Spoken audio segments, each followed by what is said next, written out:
इष्ट देवताभ्यो नमः। दोस्तों, स्वागत है आपका फिर एक नए वीडियो में। जैसा कि आपको पता ही होगा कि 13 जनवरी 2025 से प्रयागराज में कुंभ मेला शुरू होने जा रहा है। आज के वीडियो में हम बात करेंगे कुंभ के एस्ट्रोलॉजिकल और स्पिरिचुअल कनेक्शन की। हम बात करेंगे कि कुंभ के आयोजन में ग्रहों की चाल क्या भूमिका निभाती है और इन बातों का उल्लेख किन ग्रंथों में मिलता है। इसके साथ ही हम इस पर भी बात करेंगे कि प्रयागराज महाकुंभ में शाही स्नान कब कब होने वाला है और इसका क्या महत्व है। तो आइए शुरू करते हैं आज की वीडियो। दरअसल कुंभ पर्व बेहद स्पेशल होता है। इसका आयोजन महीने, तिथि और ग्रह यानी प्लैनेट्स के काफ़ी पवित्र योग में होता है।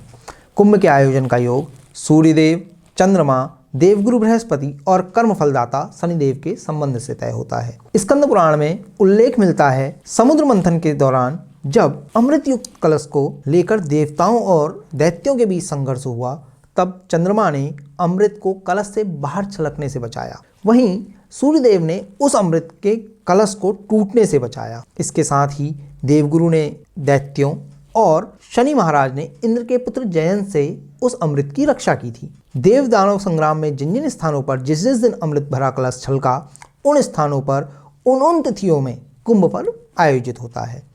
उल्लेख मिलता है कि देव दानव युद्ध के दौरान यह अमृत कलश 12 दिनों तक कुल 12 जगहों में गया और इन स्थानों पर कलश से अमृत छलका। इन 12 में से 4 स्थान मृत्युलोक यानी पृथ्वी में हैं और बाकी के 8 अन्य स्थान अन्य लोकों में माने जाते हैं। पृथ्वी पर ये स्थान हैं तीर्थराज प्रयाग, उत्तराखंड का हरिद्वार, मध्य प्रदेश में महाकाल की नगरी उज्जैन और महाराष्ट्र का नासिक। ग्रंथों में उल्लेख मिलता है कि पृथ्वी लोक का एक साल भगवान के लिए एक दिन के बराबर होता है, इसलिए कुंभ मेला भी हर 12 साल में आयोजित होता है। अब आगे बात करेंगे कुंभ मेले के ग्रहों की चाल से कनेक्शन के बारे में।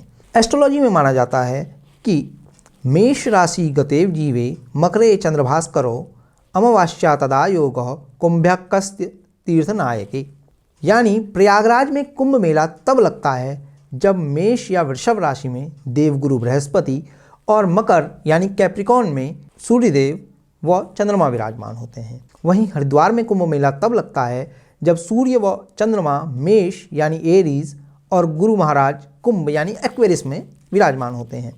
इसके लिए श्लोक मिलता है, पद्मिनी नायके मेषे कुंभ राशि गते गुरु गंगा द्वारे भवेद योग कुंभ नामा तथोत्तमा। इसके साथ ही उज्जैन में कुंभ मेले का आयोजन देवगुरु के सिंह राशि और सूर्यदेव के मेष राशि में होने पर होता है। इसके अलावा नासिक में कुंभ मेला तब लगता है जब सूर्यदेव और देवगुरु बृहस्पति यानी जुपिटर दोनों ही सिंह राशि में होते हैं। इसके लिए श्लोक आता है, सिंह राशि गते सूर्य सिंह राशो बृहस्पतो गोदावरिया भवेत कुंभ जायते खलु मुक्तिदः। अब बात करते हैं इस बात की कि क्या हर स्थान पर कुंभ मेला 12 साल में एक बार पड़ता है या इसके समय में कुछ अंतर भी आ सकता है। जैसा मैंने आपको बताया कि हर स्थान पर कुंभ मेला अमूमन 12 साल में ही लगता है, लेकिन कभी कभार कुछ जगहों पर 11 साल में भी कुंभ मेला लगता है। दरअसल इस अंतर को समझने के लिए हमें एस्ट्रोलॉजी के मैथमेटिकल पार्ट की ओर जाना होगा। एस्ट्रोलॉजी में माना जाता है कि सूर्य महाराज एक राशि में 30 दिन 26 घड़ी 17 पला व 5 विपला तक, जबकि मून यानी चंद्रमा करीब 2.5 दिन तक एक राशि में विराजमान होते हैं। वहीं देवगुरु बृहस्पति एक राशि में 361 दिन 1 घड़ी और 36 पला तक रहते हैं। ऐसे में सौर वर्ष के अनुसार एक वर्ष में 4 दिन 13 घड़ी व 55 पला का अंतर बृहस्पति वर्ष से होता है, जो 12 साल में 50 दिन 47 घड़ी का अंतर पड़ता है और यही 84 वर्षों में 355 दिन 29 घड़ी का अंतर बन जाता है। इसलिए कभी कभार ही सही, लेकिन कुंभ पर्व 11वें साल पर भी पड़ता है। इस साल प्रयागराज में कुंभ मेला लग रहा है, तो अब हम आगे वीडियो में बात करेंगे प्रयागराज के कुंभ के महत्व की। जब प्रयाग में कुंभ मेला लगता है तब देवगुरु बृहस्पति वृषभ यानी दैत्य गुरु शुक्र महाराज की राशि में विराजमान रहते हैं। एस्ट्रोलॉजी में शुक्र यानी वीनस को लग्जरी और भोग विलास का ग्रह माना जाता है। वीनस की राशि में जुपिटर के होने से इंसान के आइडियोलॉजिकल सेंटिमेंट्स में सुप्रीम प्योरिटी आती है। ऐसे में कुंभ मेले में त्रिवेणी संगम में स्नान करने से इंसान के लव, प्रॉस्पेरिटी और लग्जरी में भी प्योरिटी आती है और रजोगुणी दोष खत्म हो जाते हैं। वहीं मकर राशि में सूर्य होने पर आदमी के काम में प्रोफिशिएंसी आती है और चंद्रमा के कैप्रिकॉर्न में होने पर उसे प्रॉस्पेरिटी मिलती है। ऐसे में प्रयागराज में कुंभ स्नान करने पर आदमी चारों पुरुषार्थों यानी धर्म, अर्थ, काम, मोक्ष की प्राप्ति अपेक्षाकृत आसानी से कर लेता है। अब आगे के वीडियो में हम बात करेंगे कुंभ मेले के स्पिरिचुअल कनेक्शन की। अगर सही अर्थों में देखें तो कुंभ मेला एक स्पिरिचुअल जर्नी है। अगर मैं बात करूं पौराणिक कथाओं की तो कुंभ मेलों को प्यूरिफिकेशन, सेल्फ रियलाइजेशन और स्पिरिचुअल एनलाइटमेंट की सिंबॉलिक जर्नी माना जाता है। अगर हम कुंभ शब्द की बात करें तो इसका अर्थ होता है कलश। ग्रंथों में उल्लेख मिलता है कि समुद्र मंथन के अमृत कलश का अमृत हर इंसान के स्पिरिचुअल एसेंस का प्रतीक है। इसलिए कुंभ को खुद की खोज का मौका कहा जाए तो शायद अतिशयोक्ति नहीं होगी।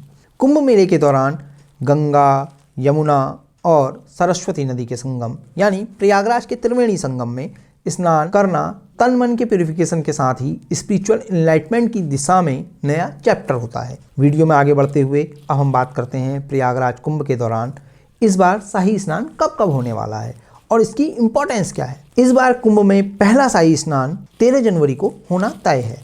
इस दिन से ही कुंभ मेले की शुरुआत भी होगी। दरअसल पौष पूर्णिमा से ही माघ स्नान भी शुरू होता है।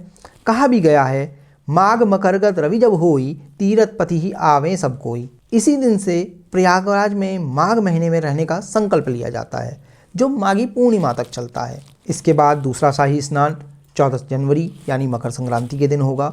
दरअसल इस दिन सूर्यदेव मकर राशि में आ जाते हैं। इस दिन पवित्र नदियों में स्नान करने, पूजा पाठ व यज्ञ करने और तिल, घी, गुड़, खिचड़ी व कपड़े आदि दान करने से अक्षय पुण्य मिलता है। इसके बाद 29 जनवरी को मौनी अमावस्या के दिन भी शाही स्नान होगा। माना जाता है कि इस दिन किसी पवित्र नदी में स्नान करने से जन्म कुंडली के अशुभ ग्रह भी अनुकूल हो जाते हैं। इसके अलावा इस दिन मौन व्रत रखने पर आदमी को मोक्ष की प्राप्ति होती है। प्रयागराज कुंभ का चौथा शाही स्नान वसंत पंचमी के मौके पर होने वाला है। इस दिन माघ के महीने में पीले रंग के कपड़े पहनते हैं। इसके बाद 12 फरवरी को माघी पूर्णिमा पर भी शाही स्नान किया जाएगा। वहीं महाशिवरात्रि पर 26 फरवरी को इस कुंभ मेले का अंतिम शाही स्नान होगा और इसके साथ ही इस कुंभ मेले का समापन हो जाएगा।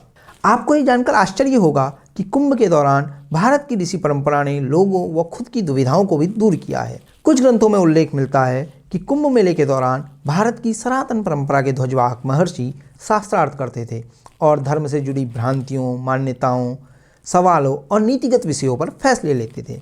इससे समस्याओं और दुविधाओं का भी समाधान होता था और ऐसे में यह कहना बिल्कुल भी गलत नहीं होगा कि कुंभ पर्व के आयोजन ने सनातन के मूल्यों को समृद्ध यानी इनरिच किया है। अगर आप भी इस कुंभ मेले में स्नान करने जा रहे हैं तो आपको कुछ बातें जरूर ध्यान रखनी चाहिए। अपनी तीर्थ यात्रा के दौरान भूल कर भी कोई पाप ना करें क्योंकि इसका कोई प्रायश्चित नहीं किया जा सकता। धार्मिक ग्रंथों में कहा गया है कि तीर्थ स्थान पर सभी जगह किए गए पापों को धोया जा सकता है, लेकिन तीर्थ स्थानों पर किया गया पाप कहीं नहीं धुल सकता, उसे महापाप की श्रेणी में रखा गया। इसके अलावा आपको ये भी ध्यान रखना चाहिए कि स्नान के दौरान आपको साबुन या शैम्पू या कोई केमिकल यूज़ नहीं करना चाहिए। इससे त्रिवेणी संगम का जल प्रदूषित होगा और उसका पाप भी आपको लगेगा। इसके अलावा स्नान के बाद आपको अपनी सामर्थ्य के अनुसार अन्न, कपड़े आदि जो भी सामान हो सकता है वह दान जरूर करना चाहिए।